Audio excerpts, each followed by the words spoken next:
Preserving season is here, and today I'm going to show you some easy methods for preserving tomatoes.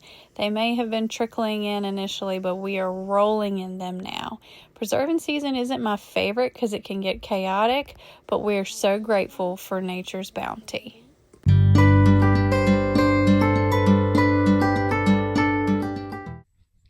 While the garden growing season can be chaotic, for me, the harvesting season is where most of the chaos is.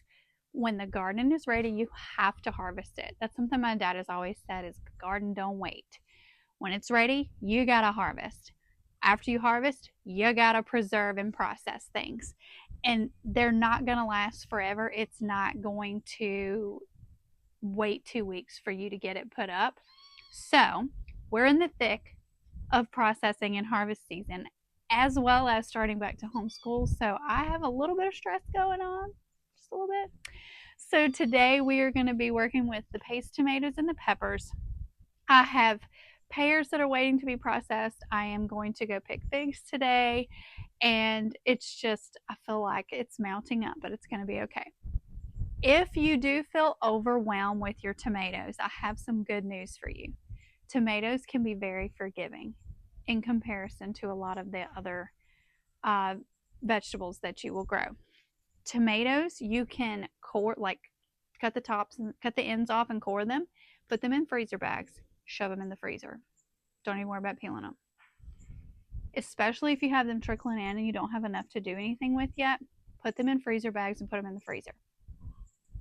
Then you can take them out later when you have time and you're not as stressed, when it's cooler weather if you're canning inside your house, or just when you're ready. You know what I mean? And then you will thaw them and drain all that water off, and it's going to save so much time. So much time.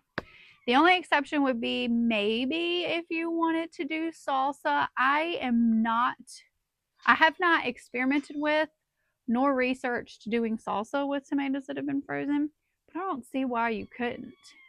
And even if you are a stickler and want the peelings removed, you can use a food mill, or you can do that like when you thaw them out, the peelings often will come off really easily. Now, obviously, if you want to roast them, you might not want to. It just depends on what you want to do. I'm just saying tomatoes can be more forgiving than like zucchini or corn.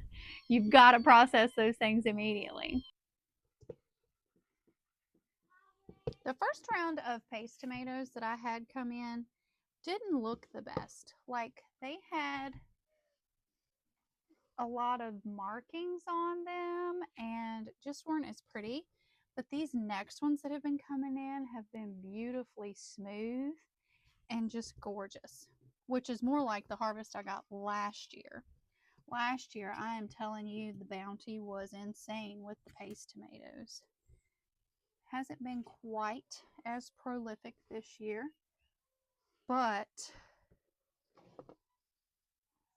we will take what we can get. So this is my second batch of Rotel that we've been able to make. The first batch I did a mixed variety of the tomatoes that I had available at the time. So we had yellow ones and paste ones and pineapple ones, and so all of that went in there, and it did turn out a little watery, and I totally spaced when I was drawing them up to can and didn't drain the water off. So there's like this much water in the bottom of each pint. So that will either have to be drained off depending on what you're cooking with it. But it otherwise turned out great. All the jars sealed.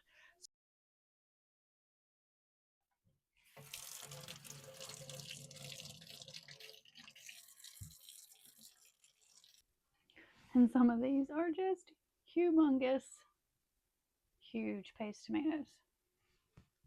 Some of them also have spots on them. So we are going to work through those first to make sure that they don't get wasted. If I had to pick what canned food, processed from the harvest item was the most fulfilling and satisfying for me, it would be Rotel. In the winter, when I can use and open up a jar of canned tomatoes and peppers, canned Rotel, homemade Rotel. That is by far the most satisfying jar for me to open.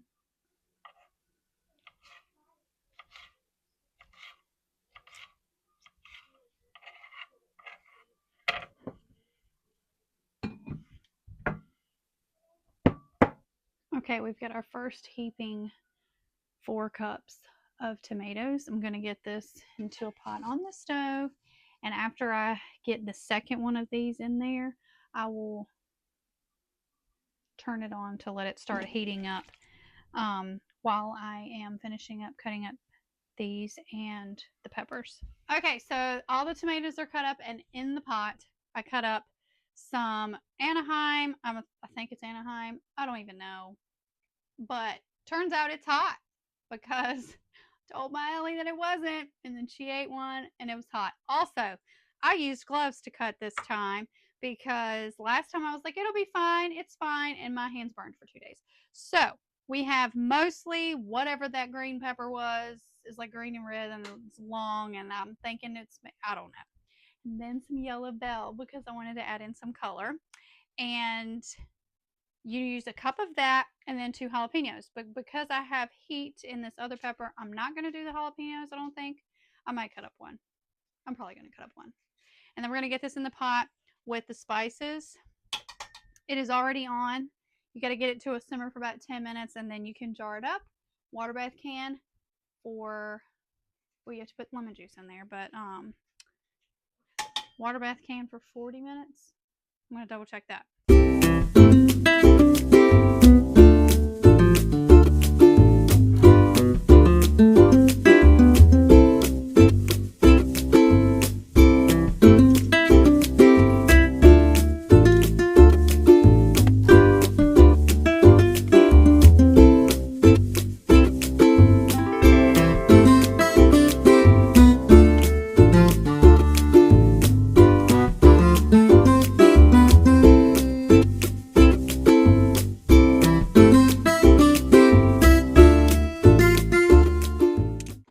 Just look at this beautiful color. It is so incredibly satisfying. I wish the finished product was as vibrant as it is when it's freshly cut. So when you're jarring up the Rotel tomatoes, you want to add a tablespoon of lemon juice to each pint. And then I try to drain off some of the liquid. I ended up having a perfect amount of 7 pints by not draining off the liquid because I'm like, hey, it's all seasoned and everything. I'm just going to use it. So it made perfect 7 jars. And we water bath canned for 40 minutes. And you start your timer after it gets to a rolling boil. And then you cut the burner off and let it sit with the lid on for 5 minutes before you take the lid off, and then you raise the rack to remove your jars. The most satisfying sound is when those seals go to popping. Look at these. Isn't it beautiful? You can still see that yellow pepper coming through. So take that into consideration when you're choosing your peppers that go in. Like a little bit of variety of color. So wonderful. Every one of my jars sealed, and we have this lovely bounty for this winter's pantry. Okay, as I sit here editing this video, I felt the need to include this little segment. Another way to make canning tomatoes super simple, like I've done this before, you will take the entire tomato. So no matter what kind it is, I've used whatever I had on hand. Obviously, if you're using paste tomatoes, there's going to be less water. But you can take the tomatoes, and I will cut the ends off, core it, and like quarter it and throw it over in the blender. You can blend everything up and then heat it up in the pot and jar it. So you're literally canning tomatoes, like just tomatoes. And then you have this as a soup base, mostly for that. You could use it in chilies. Not so much sauce. You would have to cook it way down. But like the quick and easy way for canning tomatoes to like have them shelf stable, not in your freezer, is to just do that. No peeling, no removing seeds. You're just cutting the ends off, core them, throw them in the blender, blend them up, heat it up before you're putting it into your jars, and then go can them. And like I said before, if you're rolling in the Bounty and running out of time, you don't want to waste, you can core cut them, put them in freezer bags, and save them for when you have time to process. Thanks for watching. Be sure to subscribe, and we hope to catch you next time.